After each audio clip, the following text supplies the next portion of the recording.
Saudara yang dikasihi Tuhan, 3 kronologi yang disampaikan Tuhan Yesus dalam perumpamaan hilang, ya.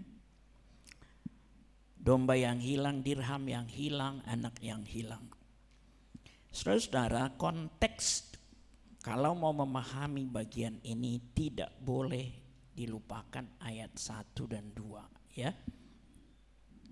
Jadi sebetulnya siapa yang hilang dan siapa yang paling hilang? Nah, kalau begitu, ya. Anak sulungkah atau anak bungsukah? Konteksnya di ayat 1 dan 2, ya. Jadi dari sana kita mulai melangkah memahami 3 bagian perumpamaan ini. Para pemungut cukai dan orang-orang berdosa semuanya datang kepada Yesus untuk mendengarkan dia. Oke, ingat siapa dia, siapa mereka? Para pemungut cukai dan orang-orang berdosa. Lalu bersungut-sungutlah orang-orang Farisi dan ahli-ahli Taurat. Katanya, orang ini menerima orang-orang berdosa dan makan bersama mereka, gitu loh. Gini ya, para pemungut cukai itu sangat dikenal dengan orang paling bejat lah. Kenapa? Pemungut cukai umumnya adalah orang Israel asli.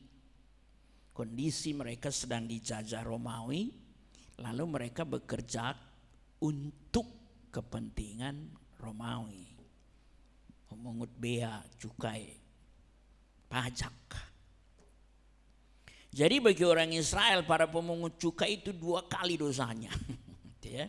Satu kali mungkin memungut pajak itu dengan cara yang tidak adil. Jadi mereka merasa sangat berat dan bisa mengganda-gandai, ya. Dan itu yang sampai sepanjang abad kayaknya kesalahan seperti itu bisa ada, para pekerja seperti itu.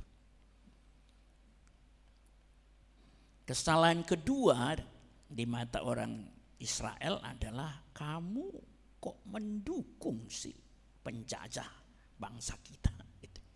Kok mau sih kamu kerja sama mereka, gitu loh. Itu sama seperti zaman penjajahan Belanda dulu. Ada orang-orang Indonesia asli bekerja untuk kepentingan penjajah. Itu pengkhianat namanya itu. Nah, inilah dosa pemungut cukai. Orang-orang berdosa ya jelas dalam pandangan Israel, orang Yahudi, kalau mereka bukan bangsa Yahudi itu gak mendapat tempat di mata Tuhan. Nah, mereka datang, Tuhan Yesus membuka diri untuk mereka. Lalu ayat kedua itu, orang bersungut-sungutlah orang Farisi. Farisi mereka adalah orang-orang elit secara rohani dalam agama Yahudi. Dalam banyak hal mereka sangat-sangat detail mentaati Taurat. Dan ahli-ahli Taurat itu satu paket lah itu. Nah, lihat mereka. Ada orang berdosa mau datang bertobat, mereka bersungut-sungut. Itu. Nah, ini masalah sangat serius dalam kehidup keagamaan. Satu sisi bisa kita meneriakkan tentang kasih, tapi ketika orang mau bertobat kita enggak terima. Nah, jadi ketika ada reaksi ini, muncullah 3 perumpamaan itu. Ayat 3 langsung Yesus, lalu ia menyampaikan perumpamaan ini kepada mereka. Domba yang hilang, dirham yang hilang, anak yang hilang. Oke, sekarang kita masuk ke anak yang hilang, fokus. Apa masalah dari anak bungsu ini? Anak bungsu ini sebetulnya dia adalah seorang yang durhaka sama bapaknya. Bapaknya masih hidup, dia minta warisan. Itu salah total itu. Budaya manapun itu. Ya, budaya Kristen, budaya Batak dan seterusnya. Kalau masih hidup orang tua kita, jangan bicarakan warisan. Kebutuhanmu apa, sampaikan. Tuh ya. Sanggup bapak itu memberi, puji Tuhan, kalau enggak ya tahan diri dulu. Tapi jangan minta warisan, itu masalah serius. Kalau saya punya anak ya, minta warisan sekarang pada saya, aduh, aku rasa sangat sakit hati saya sama dia. Ya. Itu artinya kalau dari budaya pada umumnya meninggal dulu orang tua baru, atau sudah mendekat. Kalau zaman sekarang ya dengan memakai jasa pencatat hukum ya, apa itu namanya? Notaris. Ya udah, nanti supaya anak-anakku yang banyak ini jangan berkelahi, mereka mentaati apa yang saya mau, tolong catatkan ya. Ya, kalau saya nggak ada nanti, udah kamulah yang menolong mereka untuk mendapatkan bagian masing-masing gitu. Notaris. Nah, kalau bapaknya masih sehat, nah ini adalah gambaran dari pemberontakan manusia sebetulnya kepada Tuhan. Sebetulnya dari Taman Eden itu sudah dimulai gambaran itu. Tuhan bilang ini semua boleh kau makan, yang satu ini jangan. Tapi justru itu yang dilanggar. Ketidaktaatan sebetulnya. Hal yang paling serius sebetulnya dihadapi Tuhan adalah ketidaktaatan. Ketidaktaatan itu membawa dua konsekuensi logis yang harus diurus oleh Tuhan. Kelak Tuhan Yesus yang menggenapi semua itu. Pertama adalah ini yang disebut dengan problem kerajaan. Problem kerajaan adalah maksudnya begini. Tuhan Allah itu sebetulnya memperkenalkan dirinya dengan nama-nama yang mengikutinya di sepanjang perjanjian lama. Memperkenalkan dirinya dengan sosok Allah yang berkuasa. Tuhan yang harus ditaati. Sebetulnya di balik Tuhan Allah bilang yang satu ini jangan makan. Bukan hanya urusan tetek bengek, gak ada kerjaan itu Tuhan. Yang mau dibangun oleh Tuhan adalah aku Tuhanmu, kusediakan semua bagimu, aku mengasihimu, yang ku minta dari engkau adalah sebuah ketaatan kecil saja. Yang ini jangan makan, janganlah makan. Itu ketaatan. Problem ketika Adam dan Hawa tidak mau mentaati, itulah yang disebut problem kerajaan dalam teologi Kristen. Artinya manusia memposisikan diri untuk memberontak kepada Tuhan, tidak mau taat. Roma pasal 5 menggambarkan itu. Ayat 6, ketika kita disebut lemah dan durhaka kepada Tuhan. Roma pasal 5 ayat 8, ketika kita berdosa kepada Tuhan. Ayat 10, ketika kita masih seteru dengan Tuhan. Nanti disambung, Yesus mati bagi kita. Saudara-saudara, problem kerajaan ini artinya ketika sudah tidak taat, Tuhan berkepentingan supaya manusia kembali taat sama Dia. Itu. Saya sampaikan ini dengan rinci teman-teman supaya engkau mengerti benang merah teologi sepanjang PL ke PB ya. Tuhan akhirnya mengutus nabi-nabi sebetulnya tujuannya supaya umat itu taat lagi. Tapi lihat, penyakit bangsa itu adalah tidak taat. Sampai urusan dibuanglah. Ya. 430 tahun di Mesir, coba bayangkan. Diperbudak. 70 tahun di Babel. Bahkan Israel dengan Asyur nggak pernah kembali, hancur. Ketidaktaatan. Nabi diutus. Pada zaman hakim-hakim, ada hakim taat. Meninggal hakim langsung tidak taat. Itu. Saudara-saudara, maka ketidaktaatan itu digambarkan dengan sebuah pemberontakan yang membelakangi Tuhan. Itulah sebabnya Tuhan menghadirkan kerajaannya dalam bentuk fisik yang bisa dilihat oleh umat itu. Daudlah diutus menjadi raja. Kalau konteks hadirnya kerajaan Israel itu, Saul tidak dihitung ya, supaya kita tahu.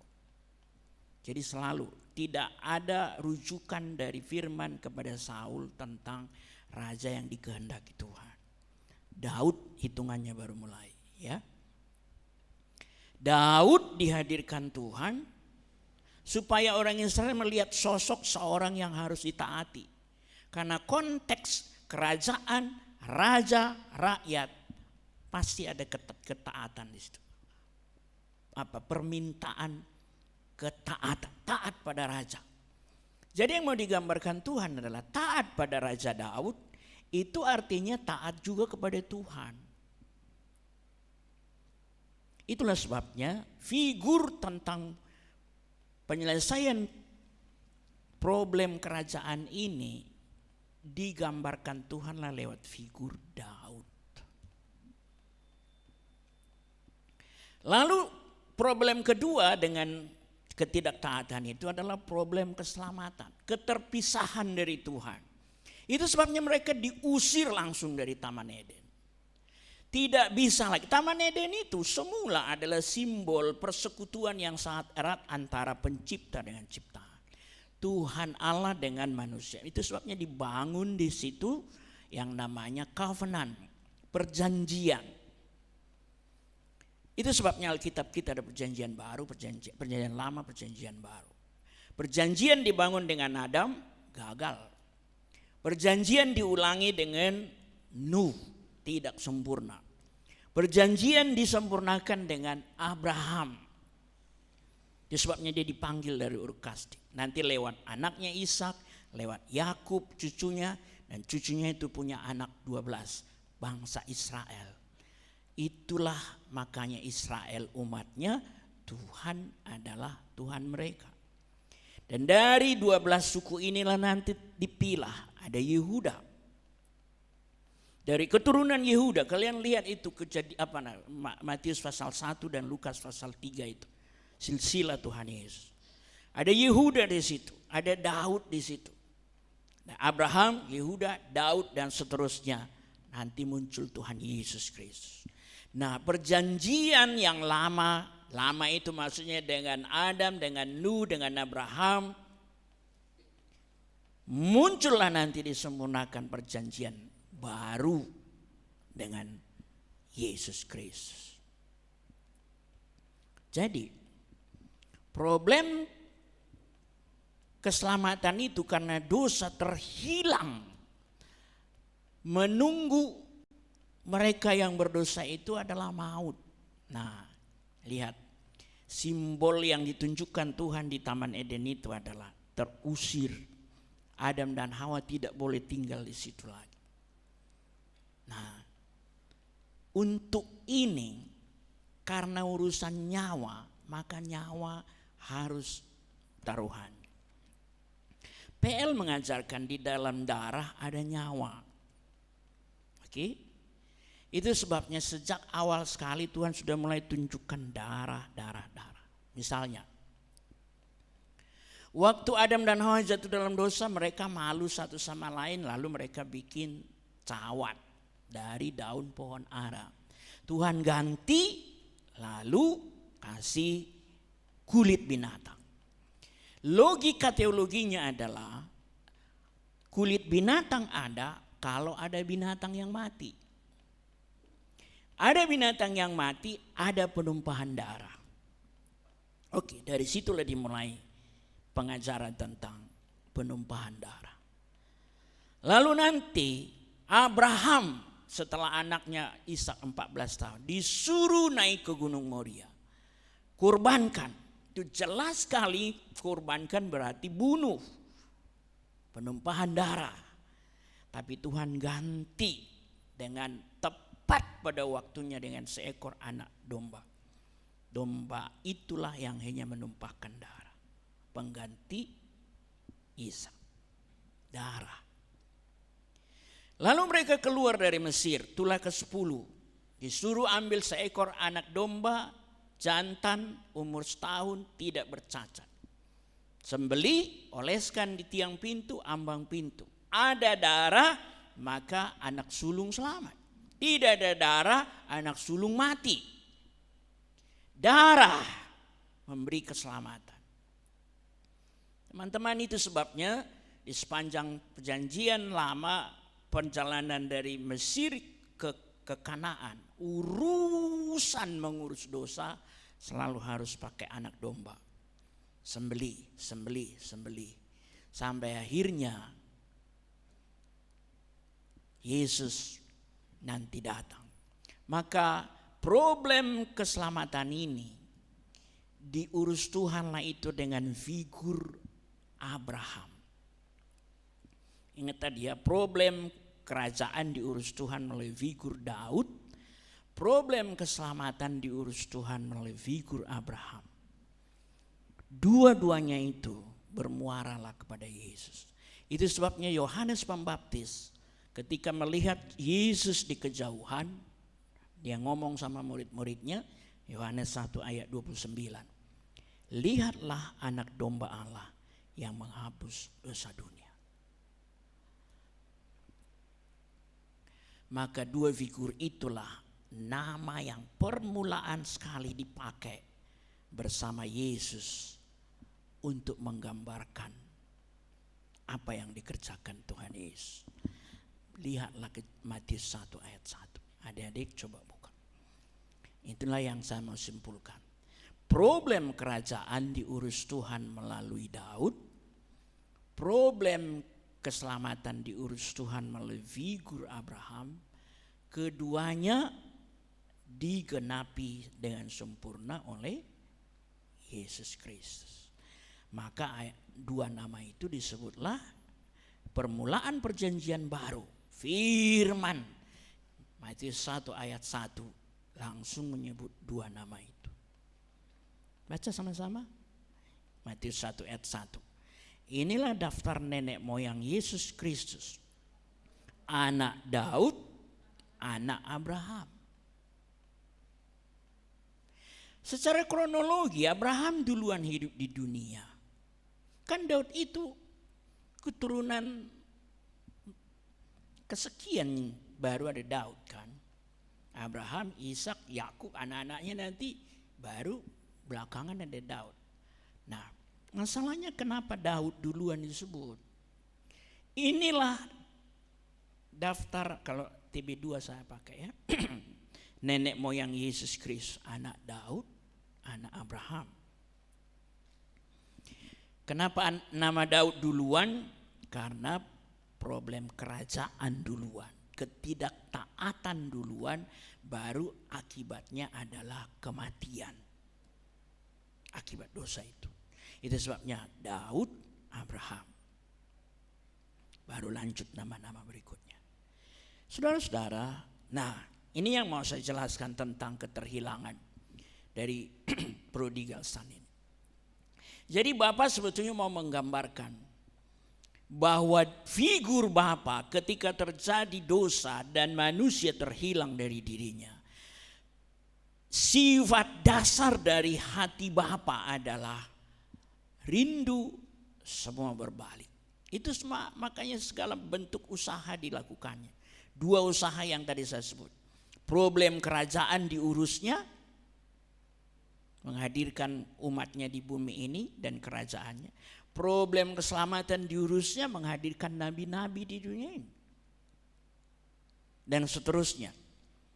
Maka ketika Yesus akhirnya datang dan Yesus memberi perumpamaan ini kepada kita, hati Bapa bicara tentang rindu semua orang kembali. pemberontakan itu diantisipasi asal saja orang datang kembali. Lihatlah apa yang dilakukan anak yang hilang ini, si bungsu ini. Inilah proses pertobatan seseorang. Saya harap kalian semua, karena saya sudah mengalaminya, kalian ada di pengalaman itu. Jangan tidak masuk di pengalaman anak ini. Semua kita hilang karena semua kita berdosa. Tidak ada yang lebih bejat dari semua kita dibandingkan anak ini. Dosa itu bicara tentang praktisnya, itu hal yang paling ringan. Dan lihatlah si anak ini secara praktis. Ambil harta bapaknya, foya-foya, habis. Abangnya nuduh dia dengan menajiskan diri dengan perempuan-perempuan dan seterusnya. Nah, kita semua praktek dosa kita kerjakan lebih kurang lah. Tidak jahat-jahat amat, betul.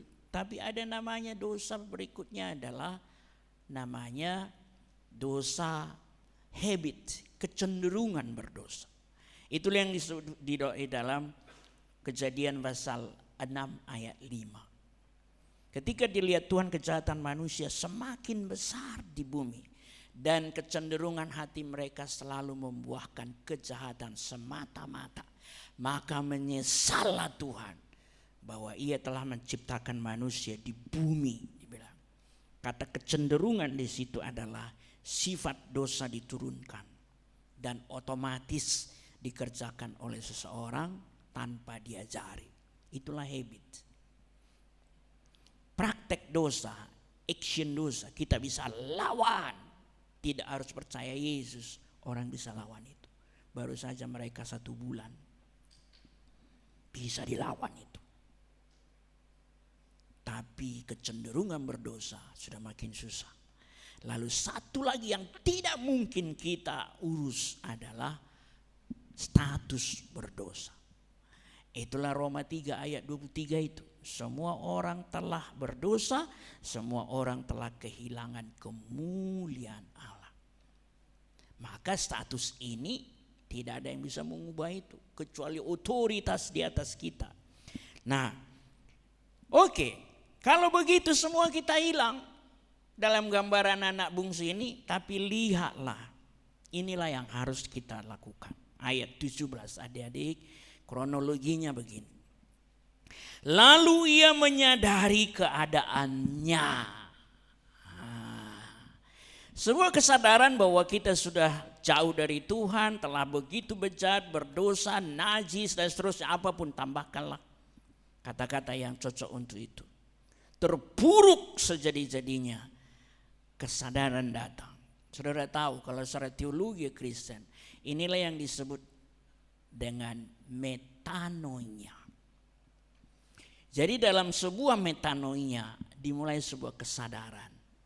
Itu hanya bisa dikerjakan oleh Roh Kudus. Kita menginjili, tapi yang membuat kesadaran di hati orang yang kita injili supaya terbuka untuk Yesus, itu pekerjaan Roh Kudus. Itulah yang disebut effective calling dalam teologi Calvinis ya. Jadi Roh Kudus taruh iman di hati kita supaya efektif panggilan Tuhan kepada orang berdosa itu, entah lewat dengar firman, entah dengar seseorang menginjili kita, entah baca apa, cerita rohani, Alkitab, kisah-kisah apa.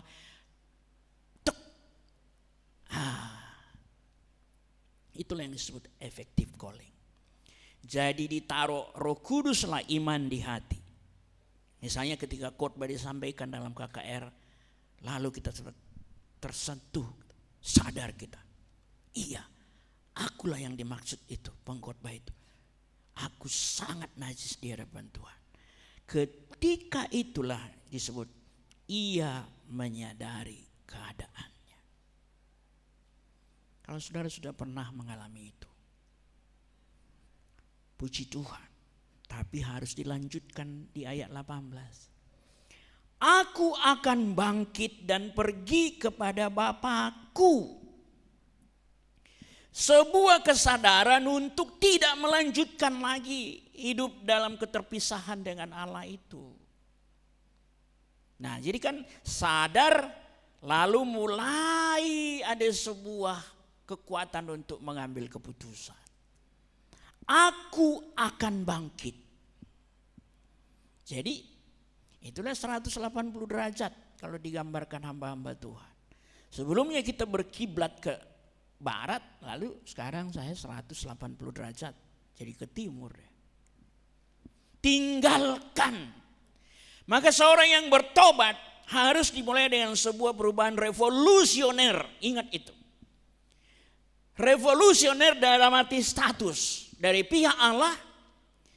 Maka kita diselamatkan, kita dibenarkan, kita diampuni. Itu semua satu paket.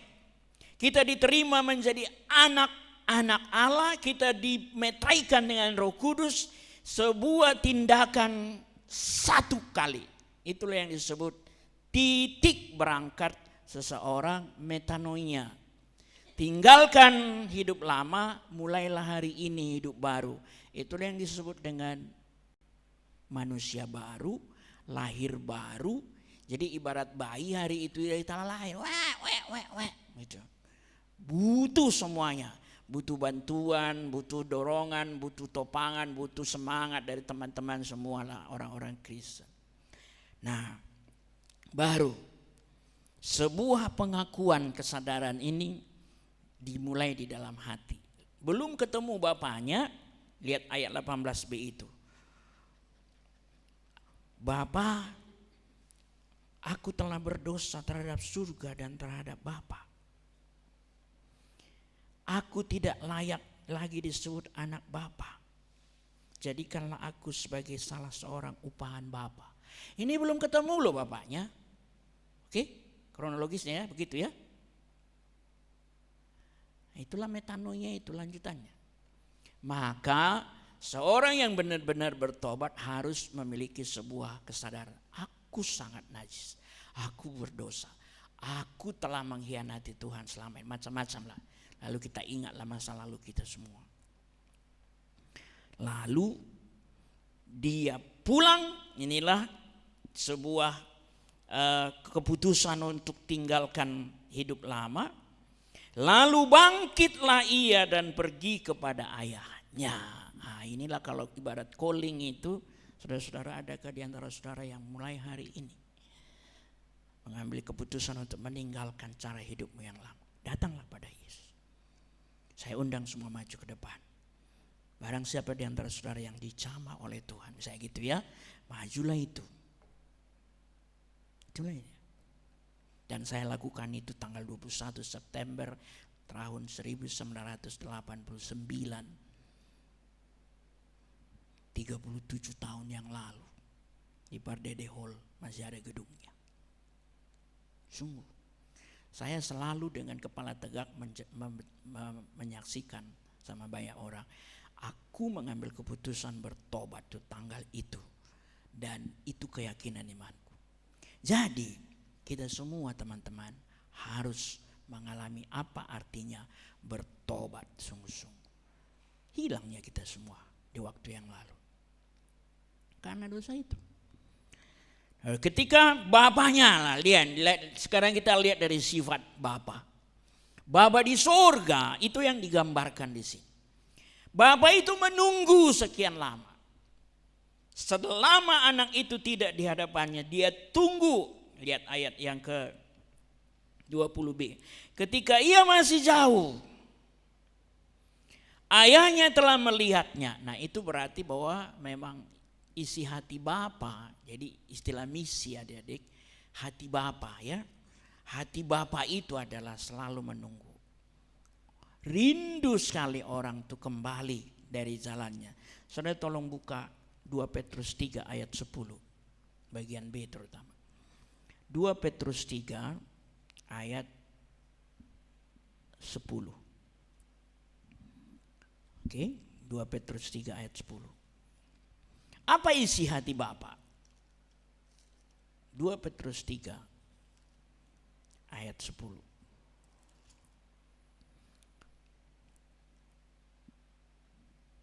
ayat 9, oke? 9b ya. 2 Petrus 3 ayat 9. 1 2 ya, kita baca.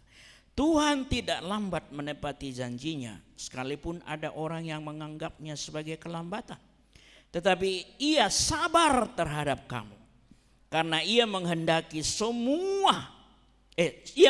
supaya jangan ada yang binasa, melainkan supaya semua orang berbalik dan bertobat. Metanoia. Itu sebabnya Tuhan menunggu, macam-macam caranya dia menunggu.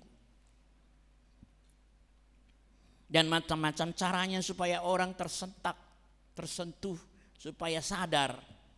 Ya, bisa melalui sebuah khotbah, melalui sebuah nasihat, melalui sebuah peristiwa, melalui sebuah keterhilangan bisa. Melalui sebuah hal yang buruk, melalui penyakit dan macam-macam lah. Diberi kesadaran. Ya. Saudara-saudara, maka Tuhan yang digambarkan sebagai Bapa yang terus menunggu. Dan lihat, ketika ia masih jauh, ayat 20, ayahnya telah melihatnya. Itu berarti kan sering kali dari rumahnya pasti dia lihat ke ujung jalan menuju rumahnya. Ada enggak anakku balik? Ada enggak anakku balik? Gitu loh. Ayahnya telah melihatnya, lalu saudara-saudara ini yang disebut. Kalau di Matius pasal 9, tergeraklah hati Yesus oleh belas kasihan. Ya. Ayahnya telah melihatnya, lalu tergeraklah hatinya oleh belas kasihan. Adik-adik, saya mau tunjukkan ayat yang sama atau pemahaman yang sama dengan tergeraklah hatinya oleh belas kasihan. Bukalah Matius pasal 9. Ketika dilihatnya orang-orang Israel itu, ya, tidak ada yang menggembalakan. Matius pasal 9.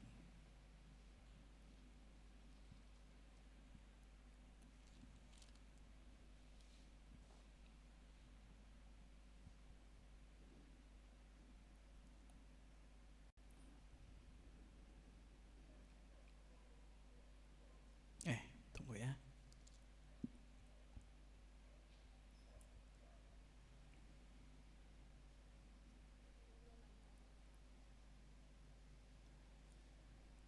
Berapa? 36. Oke, ya sorry. Terima kasih bantu ya. Jadi lihat 35. Yesus berkeliling ke semua kota dan desa, ia mengajar di rumah ibadat, memberitakan Injil kerajaan, menyembuhkan penyakit, kelemahan, Melihat orang banyak itu. Nah ini. Jadi sama persis. Bapa melihat anaknya, tergeraklah hatinya oleh belas kasihan.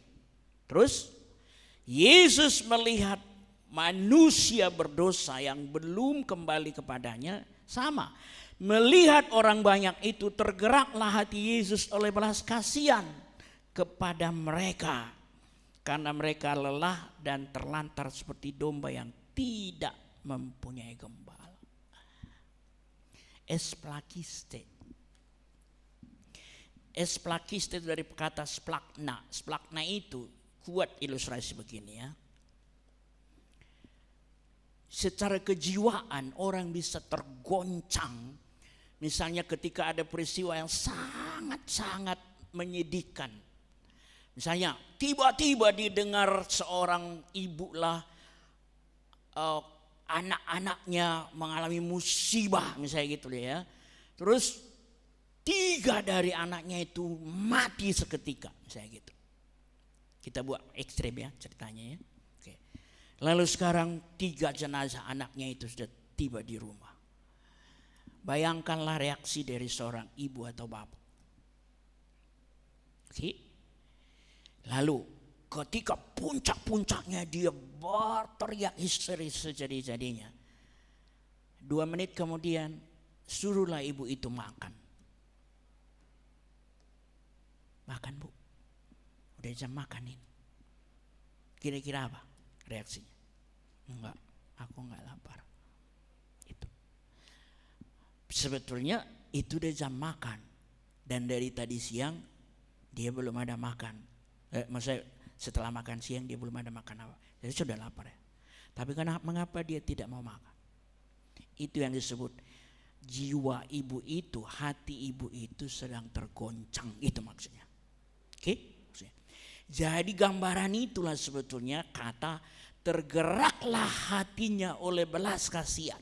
Tergoncang innernya, batinnya paling dalam. Sehingga tidak ada yang lebih penting daripada konsentrasi ke si orang itu daripada urusan tetek bengek kecil-kecil, makan dan seterusnya, minum dan seterusnya. Nah, hati Bapa seperti itu. Hati Yesus seperti itu ketika menyaksikan orang berdosa. Adik-adik, kembali kita ke Lukas pasal 15 itu. Dan lihatlah, reaksi Bapa itu dilanjutkan.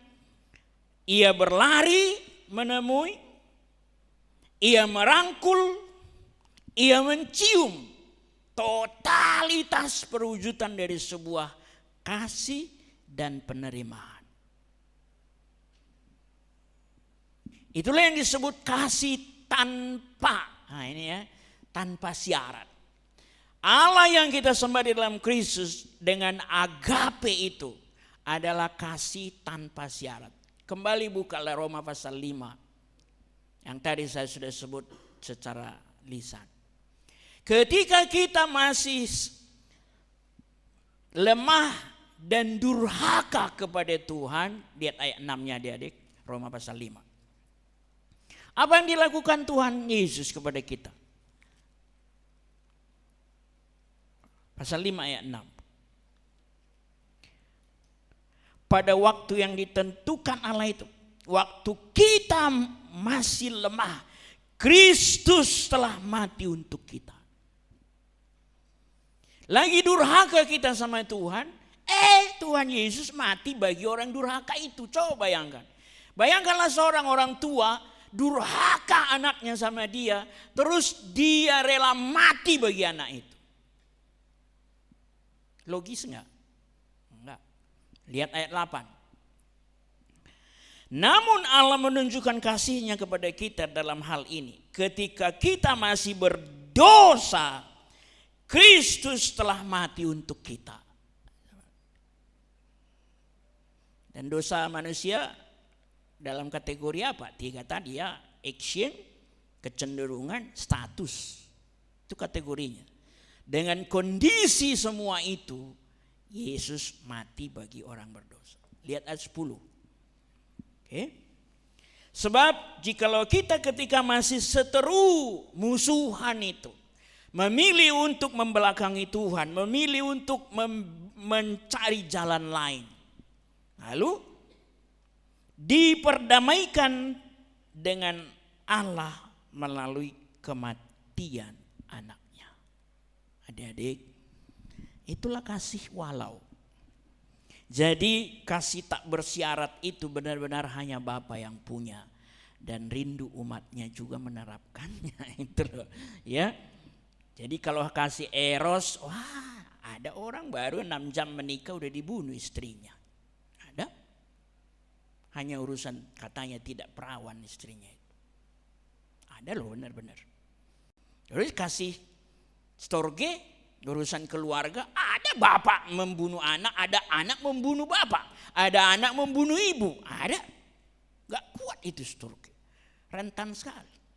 Urusan filia, ada sahabat saling membunuh juga, saling mengkhianati, ada. Rentan juga. Nah ketika agape, gambarannya ini.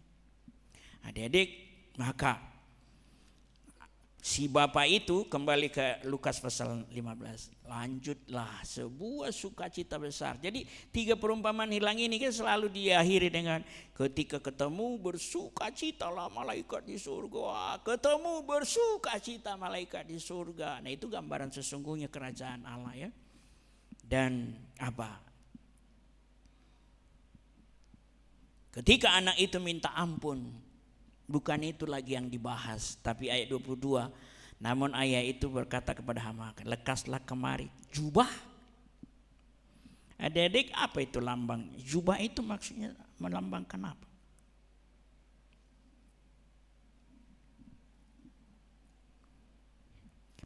Pemulihan, penerimaan, dan pemulihan total. Jubah adalah lambang kehormatan. Jadi kehormatan anak ini udah terpuruk habis-habisan, mungkin dihina orang selama pelarian atau kehilangannya itu. Sekarang dipulihkan kehormatan. Tidak semua orang bisa punya jubah zaman itu. Kemudian cincin, itu otoritas. Itu makanya entah apa, ada uskup, paus itu punya cincin, otoritas. Kalau dulu surat itu dipakai lilin, pakai cincinnya itu namanya cincin meterai, otoritas. Diberi otoritas kembali pada anak. Anak ini anak di rumah ini, bukan hamba, kira-kira begitu. Ya, lalu diberi apa? Sepatu, kasut, terus pesta. Nah, itu sebuah bentuk dari sukacita sepenuhnya, lembut tambun dan seterusnya. Martabat, harkat dan martabat anak itu dipulihkan sebetulnya. Adik-adik, tahukah kita kalau kita sudah menerima Yesus sebagai Tuhan dan Juru Selamat? Efesus 1 ayat 13. Dengar firman Allah. Percaya pada Yesus Kristus, dimeteraikan oleh Roh Kudus. Roh Kudus stempel, tap. Ayat 14. Sebagai milik kepunyaan Allah. Haleluya. Itulah kita. Yohanes 1 ayat 12 disebut anak-anak Allah. Terpujilah Tuhan. Itulah kita. Amin. Amin. Tapi dimulai dengan sebuah Allah menyatakan anugerahnya, kita sambut dengan iman, sungguh-sungguh bertobat. Oke, saya berharap semua kita sudah mengalami pengalaman pertobatan ya. Anak-anak Tuhan yang dibina di YPDPA itu basicnya.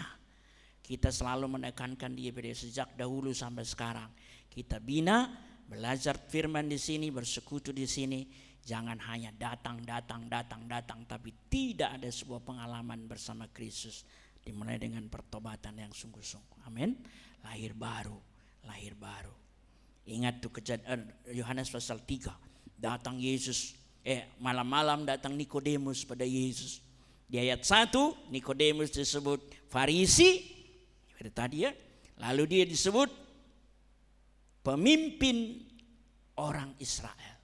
Ayat 10 pengajar orang Israel. Pendeta lah itu zaman sekarang. Datang pendeta malam-malam sama Yesus, lalu dia memuji-muji Yesus tentang mujizat yang dikerjakannya.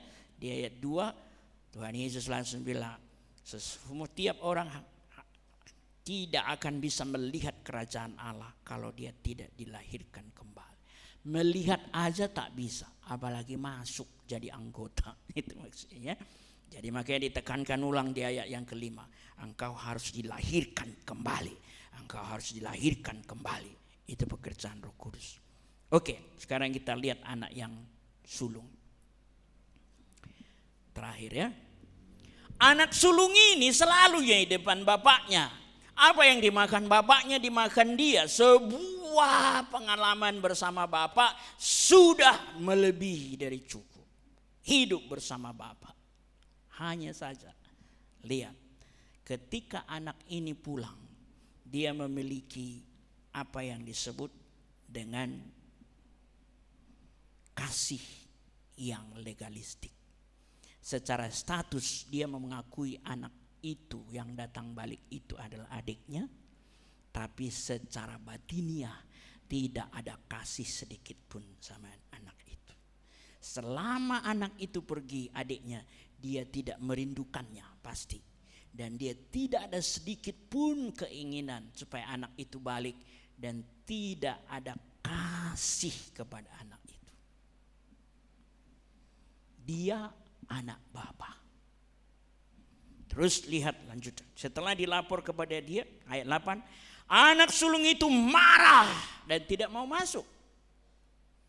Si bapak keluar, bujuk. Lalu inilah lontaran kekesalannya, ayat 29. Lihatlah, telah bertahun-tahun aku melayani Bapa dan belum pernah aku melanggar perintah Bapa. Tetapi kepadaku belum pernah Bapa memberikan seekor anak kambing untuk bersukaria dengan sahabat-sahabatku. Status anak, tapi sama sekali tidak pernah menikmati indahnya hubungan antara anak dengan Bapa. Rusak serusak-rusak. Lanjut. Terus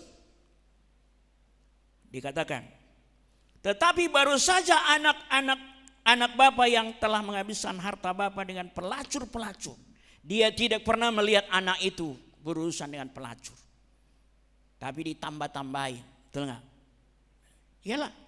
Kemudian, maka Bapa menyembelih anak lembu yang gemuk untuk dia. Berarti selama ini dia tidak pernah nikmati apa yang dikecap bersama bapaknya. Makanan, minuman, dan semua apa yang di rumah bapaknya penuh kemewahan, dia tidak bisa nikmati. Adik-adik, inilah permasalahannya. Boleh-boleh saja status kita sebagai anak sudah jelas. Kita tidak perlu ragukan dua anak ini tetapnya anak dari bapak itu. Oke, satu anak yang hilang, satu anak yang tetap di rumah. Tapi lihatlah anak yang tetap di rumah ini. Sama sekali tidak ada sebuah keindahan hidup sebagai seorang anak. Hubungan dengan bapaknya tidak ada hati yang berlimpah dengan sukacita dan kebahagiaan. Kalaupun semua ada di situ, dia tidak ada sebuah pengalaman sebagai anak terhadap bapaknya. Anak yang sejati. Adik-adik, inilah sebuah warning bagi kita. Ya, peringatan keras. Engkau boleh menyebut dirimu anak Tuhan, tapi sejauh mana engkau bisa nikmati?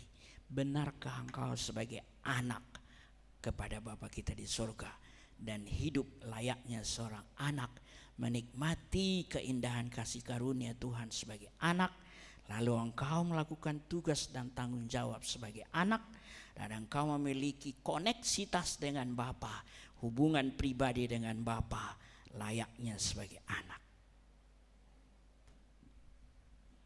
Cek kerohanianmu sekarang. Amin. Jangan kering, jangan kering kerontang, tapi penuh. Itu sebabnya firman bilang kaya di dalam Kristus, kaya di dalam Kristus. Mungkin uang, harta benda duniawi kita nggak banyak, tapi kita kaya dengan Kristus, kaya di dalam Kristus. Nikmatilah kerohanian seperti itu ya, adik-adik. Oke, pertobatanmu sudah jelas, bertumbuh imanmu dengan baik, dan seterusnya. Engkau bisa cerita panjang lebar tentang keindahan kasih karunia Tuhan. Jadi kalau disuruh kesaksian, siapa di antara saudara yang mau menyaksikan kasih Kristus, kasih Tuhan? Kita enggak habis-habisnya, enggak habis bahan kita untuk kasih tahu kebaikan Tuhan. Karena kita nikmati. Itu berarti HPDT-mu dengan Tuhan jalan. Firman kau nikmati tiap hari. Doamu akrab dengan Dia. Ibadahmu itu sebuah yang sudah mendarah daging. Dan seterusnya karakter kita sebagai anak tumbuh. Kebanggaan bagi Tuhan dan bagi saudara-saudara seiman. Puji Tuhan. Lanjutkanlah ya. Amin. Amin. Terakhir. Kalau begitu, ada orang-orang yang terhilang di sekitar kita, ya kan? Terhilangnya bisa di tempat jauh. Apa arti hilang? Coba definisikan hilang. Hilang ialah saya tidak tahu di mana tempatnya sekarang. Kayak gitu ya. Misalnya hilang sepeda motorku. Jadi di mana sepeda motormu sekarang? Loh, ya nggak tahu, aku namanya hilang. Nah itu. Jadi hilang bisa dalam arti orang-orang yang sungguh-sungguh tidak mengenal kasih karunia Tuhan. Carilah. Kalau ketemu, bawalah sama Tuhan Yesus. Lakukan sesuatu, ucapkan sesuatu, upayakan sesuatu supaya dia mulai sedikit mengenal kasih Kristus. Ya, oke. Lalu hilang bisa juga terdekat sekali dengan kita. Bisa orang di rumah kita, mengaku Kristen tapi dia tidak nikmati kasih karunia Tuhan.